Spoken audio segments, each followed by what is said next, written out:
Selamat datang di podcast GMGTR episode 3 bersama saya Yulistika Rahayu.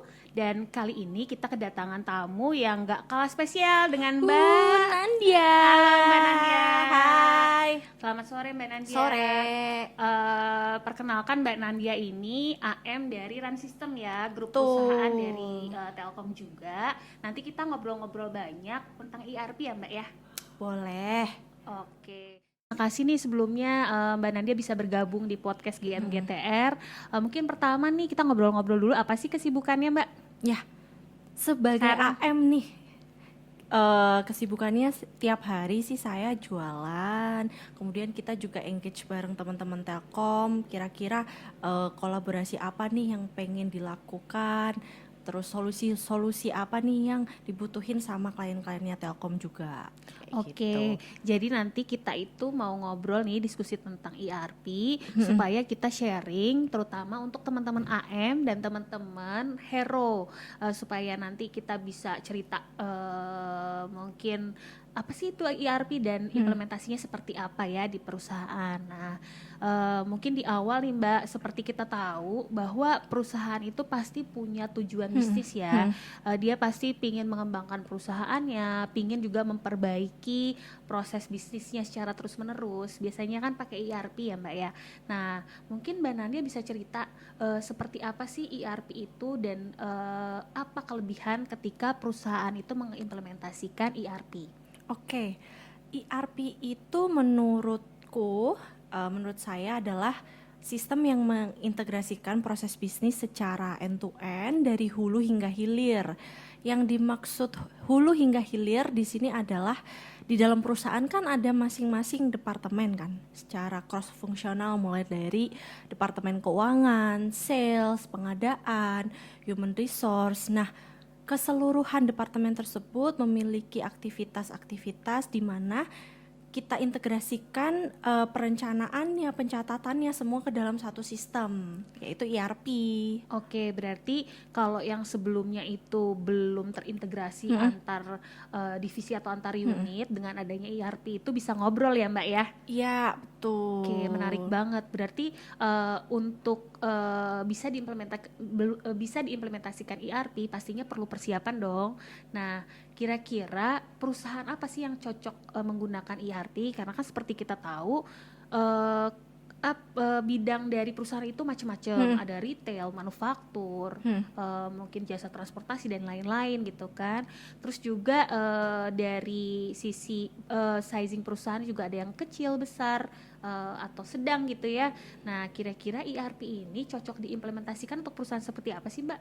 Ya, kalau menurut sejarah nih memang ERP itu dulu diperuntukkan atau dicetuskan untuk perusahaan manufaktur karena mereka mempunyai kompleksitas proses bisnis yang komprehensif lah kayak gitu. Tetapi makin kesini makin berkembangnya sistem teknologi, lintas industri bisa mengimplementasikan ERP seperti yang tadi disampaikan Mbak Tika.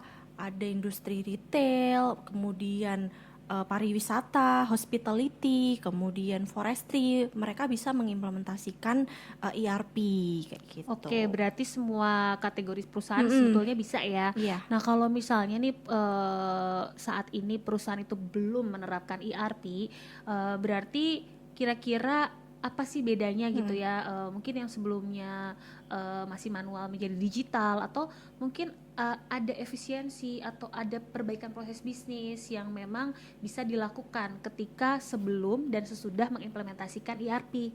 Ya, untuk ERP sendiri sih biasanya perusahaan saat ini yang masih memiliki sistem yang sendiri-sendiri ya.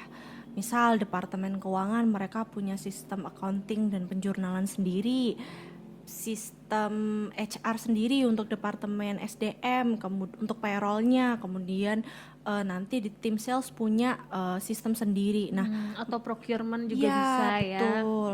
Mereka punya sistem sendiri-sendiri, punya standar sendiri-sendiri, data dan informasinya juga sendiri-sendiri nih, nggak ngobrol seperti yang di sampaikan Mbak Tika tadi. Nah, ketika nanti sudah mengimplementasikan ERP, secara operasional mereka menjadi lebih terstandarisasi, efisien, efektif tentunya. Kemudian dari sisi data dan informasi mereka juga menjadi satu, di mana saat ini kan trennya kita punya satu data gitu ya. Iya, iya. Nah, itu penting harus dimiliki oleh perusahaan. Kayak gitu sih, Mbak. Oke, berarti dengan adanya ERP ini sangat memungkinkan untuk dibuat standarisasi data ya, standarisasi mungkin pelaporan menjadi satu.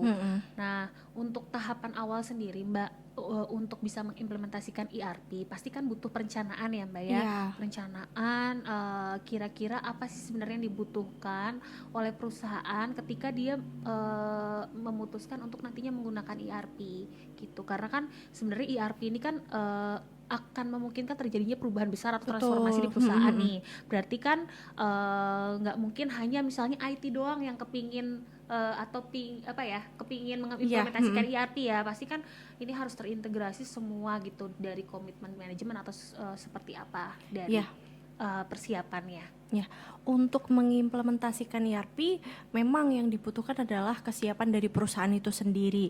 Selain dukungan manajemen, perusahaan juga harus punya tim yang dedicated nih. Karena yang untuk implementasi ERP nggak hanya implementornya aja, tetapi user-user, key user yang di sana atau di perusahaan juga harus disiapkan kayak gitu. Secara struktur pun manajemen juga harus ada tuh di dalamnya. Oke, Gitu. berarti harus top down ya. Yes. Kalau misalnya memang tidak ada komitmen dari mungkin dari awalnya dari direksi perusahaan turun ke level di bawahnya itu agak sulit berarti ya. Iya betul, karena ERP ini bukan mendigitalkan yang manual Mbak, tapi kita sama-sama memperbaiki proses bisnis yang ada di perusahaan tersebut. Oke, berarti perlu keterlibatan semua level atau semua karyawan ya. Oke, menarik Mbak. Kalau tadi kita bercerita atau ngobrol-ngobrol tentang ERP secara umum nih, kita ingin tahu nih secara lebih lengkap gitu tentang Run System sendiri. Nah, Run System ini kan salah satu solusi atau brand yang memang bisa kita propose ke pelanggan untuk implementasi ERP. Nah, seperti kita tahu kan banyak ya implementor ERP saat ini. Betul. Terutama untuk brand-brand yang lebih besar, yang lebih ada sebelumnya dan mayoritas digunakan di perusahaan-perusahaan terutama perusahaan besar. Nah, kira-kira kelebihan apa sih yang dimiliki Run System sendiri sehingga kita bisa meyakinkan customer untuk mereka bisa memilih Run System sebagai platform ERP-nya? Ya, kita Run System sendiri ya, kita punya 12 modul utama, 25 functional modul, 72 submodul dan 3.000 lebih business function yang serupa lah sama kompetitor di luar sana. Tetapi kita menawarkan dengan skema bisnis yang lebih fleksibel nih Mbak. Apa itu? Yang pertama, biasanya kalau di luar sana untuk lisensi itu dihitung berdasarkan user, kita dihitung berdasarkan entitas atau per PT perusahaan itu. Jadi usernya unlimited. Oke, berarti ketika memang misalnya nih di modul tertentu, misalnya modul finance, untuk pengaksesnya itu tidak tergantung atau terbatas dari jumlah user, misalnya nih awalnya 50, ketika dia mau tambah harus tambah budget lagi, nggak seperti itu berarti ya Mbak ya? Enggak Mbak, jadi kita secara struktur ya berdasarkan nanti ada komponen biayanya tuh ada Oh iya, resepsi. sekalian deh Mbak, Ya. mungkin bisa cerita ya cost structure-nya itu apa aja supaya nanti customer atau PIC pelanggan itu tahu kira-kira menghitungnya itu seperti apa sih untuk ERP ini implementasinya dibandingkan dengan yang lain terutama kan? Ya, kita biasanya ada lisensi untuk per modul yang diimplementasikan, bahkan sampai submodul kita bisa lisensinya. Jadi misal ada modul finance gitu ya Mbak ya, terdiri dari beberapa submodul, ternyata secara kebutuhan mereka hanya 1 sampai 4 submodul aja, itu bisa diambil submodulnya aja tanpa tidak harus satu modul tuh lengkap seluruh submodul dipilih di situ ya. Betul. Karena itu pasti berpengaruh juga nanti ke budget Betul. atau skema bisnisnya ya. gitu. Kemudian nanti ada lisensi untuk modulnya, diikuti dengan biaya implementasinya. Nah, untuk biaya implementasi ini nanti kita juga mempertimbangkan beberapa hal. Yang pertama, sizing perusahaannya dari jumlah karyawan, kemudian Jumlah lokasi atau yes, cabang juga jumlah, berpengaruh mungkin ya, Mbak? ya betul, jumlah lokasi atau cabang, kemudian tingkat kustomisasinya itu seperti apa. Oke, berarti nanti untuk mengetahui custom atau enggaknya atau mungkin kerumitannya perlu assessment ya di awal Ya. untuk proses bisnis seperti apa, dan itu akan menentukan apa ya, besar atau enggaknya, salah satu dari cost structure yang menentukan besar kecilnya budget ya. Ya, betul. Kemudian karena kita perhitungannya lisensi ini kan hak guna pakai ya. Itu kita setelah 1 tahun implementasi nanti akan kita sediakan maintenance support tiap tahunnya kayak gitu. Semisal ada isu penggunaan kayak gitu kan, biasa kan masih change management kan Mbak, masih ada beberapa user yang kesulitan menggunakan. Kemudian ada isu terkait penambahan kustomisasi lagi nih, ada change request atau CR kita biasa sebutnya, itu kita akomodir juga pada saat maintenance tahunan kayak gitu. Oke, berarti untuk saat awal ketika mereka melakukan implementasi bisa aja kebutuhannya itu masih yang basic misalnya, terus nanti mereka pelan-pelan kembangkan. Iya. Berarti untuk modulnya juga cukup lengkap ya Mbak ya, Iya. nggak kalah dari yang lain ya untuk run system ini. Betul. Oke, nah kalau berbicara tentang ERP ini, beberapa perusahaan memang kan udah banyak yang memakai, terutama yang perusahaan besar nih. Ada juga tapi yang belum sama sekali. Mungkin kalau yang belum sama sekali kita bisa tawarkan solusi dari awal, dikembangkan oleh run system. Tapi ini untuk perusahaan yang memang sudah pada awalnya mengimplementasikan ERP dengan solusi yang lain, kira-kira bisa nggak nanti dilakukan penambahan modulnya ketika mereka memang perlu nih, tapi pakai run system walaupun awalnya enggak. Nah itu kemungkinannya seperti apa Mbak? Ya, memungkinkan. Ada beberapa klien juga yang treatmentnya seperti itu, kebutuhannya seperti itu. Jadi kita memang support surrounding fungsional yang memang belum diakomodir sama existing sistem mereka kayak gitu. Nah, biasanya gimana? Kita lakukan integrasi. Integrasinya secara teknis kita bisa melalui API, host to host kayak gitu. Tetapi kembali lagi tidak hanya dari sisi kita saja bisa apa enggak, tetapi dari existing provider sistem existing mereka open atau iya, enggak oke, gitu. karena nanti diperlukan integrasi ya, dan Ya. mungkin history datanya itu perlu ada, perlu diintegrasikan dengan sistem yang sekarang ya.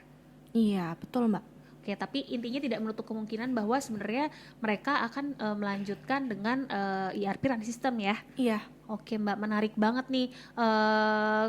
Terus berbicara tentang ini Mbak, tentang implementasi modul ERP ini, mungkin kan ada tantangan yang pernah ditemui nih ketika Mbak Nandia datang terus menawarkan solusi ini. Mungkin bisa di-share ke kita, terus solusinya seperti apa, berkaitan dengan success story ya. Jadi kita bisa tahu nih, bisa belajar dari cerita Mbak Nandia ini, nggak takut duluan nih, wah dia udah pakai atau kayaknya kalau ERP kan besar nih budgetnya atau seperti apa, sehingga nanti mereka tuh tertarik untuk akhirnya implementasi ERP.